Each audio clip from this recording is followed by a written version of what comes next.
Good day! Hall's Organizational Inventory. The Hall's Organizational Inventory was developed by Richard H. Hall, 1963. It measures the various characteristics of bureaucracy.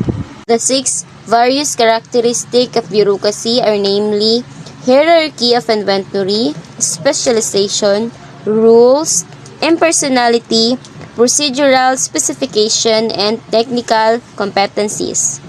To know more about the 6 various characteristics of bureaucracy, we're going to present to you the different slides. So when you say that specializations, this is the categories on the basis of competencies and functional specializations. It is the process of becoming an expert in a particular area. For example, if every employee is responsible for what he or she does best and knows exactly what is expected of him or her, then the basis of specializations is the organization that clearly benefits. Specialization is about the people in the organization which have their specific job to do. Aside from doing their part and where they are assigned, they will become expert in doing it by working on it repeatedly. The organization has to divide the task in every individual with different function in order to build a functional and progressive organization. For example, in school, there is a principal, teachers, school guard, janitors, staff, and so on. We can see that all of them have different tasks and responsibilities in school. The teachers have to teach the students. The guard has to secure the security of the students. The principal has to monitor the progress and maintain the good record of the school. They have different jobs and they will become experts in doing it every day. And that is the specialization of organizational inventory. Hierarchy of authority, it means the freedom provided for the members of an organization to undertake their specific tasks without interference of higher level authorities. Hierarchy of authority is one of the important dimensions of organizational centralization. This scale has 5 points, letter type, items, and the answer consisted of completely wrong, almost correct, and completely correct. When hierarchy of authority is stronger in an organization's roles observer will increase stronger. Hierarchy of power in an organization's will increase the formality of relations in the organizations will increase. Rules and requirements. Formal rules and requirements are required to ensure uniformity so that employee knows exactly what is expected of them. In this sense, the rules and requirements can be considered predictable. All administrative processes are defined in the official rules.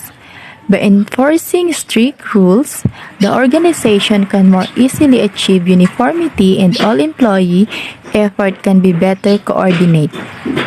The rules and requirements are more or less stable and always formalized in so-called official reports.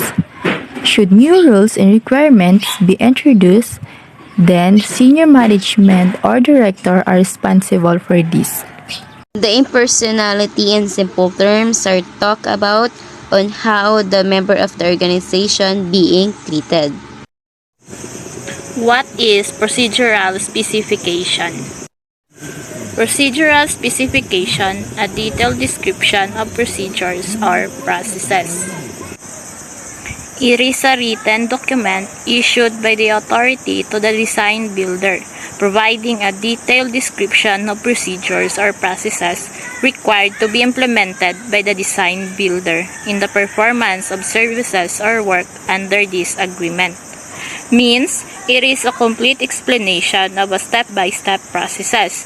For example, in school, in order for the instructors to do their work, they must have a procedural specification enable for them to finish their works faster and do their responsibilities as a group in the organization.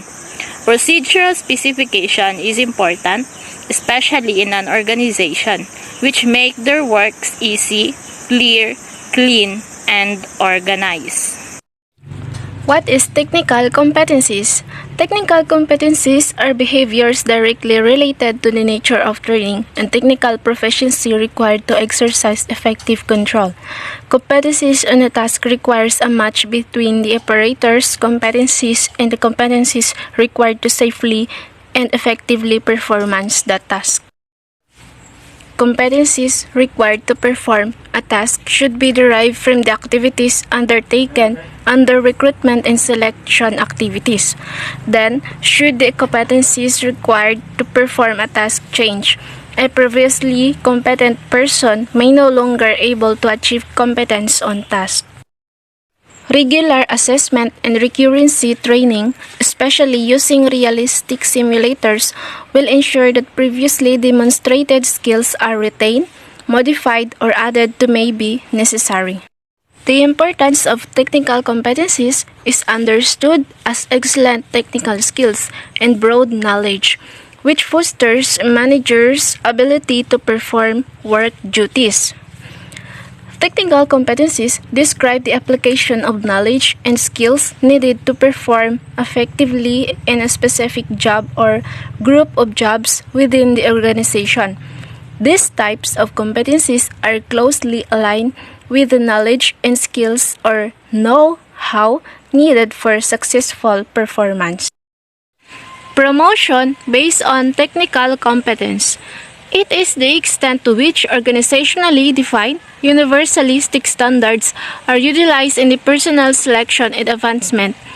Hall 1968. In this study, in order to develop a promotion scale based on technical competence, at first, some items collected from previous studies, Hall 1961, Punch 1967, McKay 1964, refer to USAL 1999, were selected by the opinions of the judge. Then, after pre-test studies, suitable items were chosen.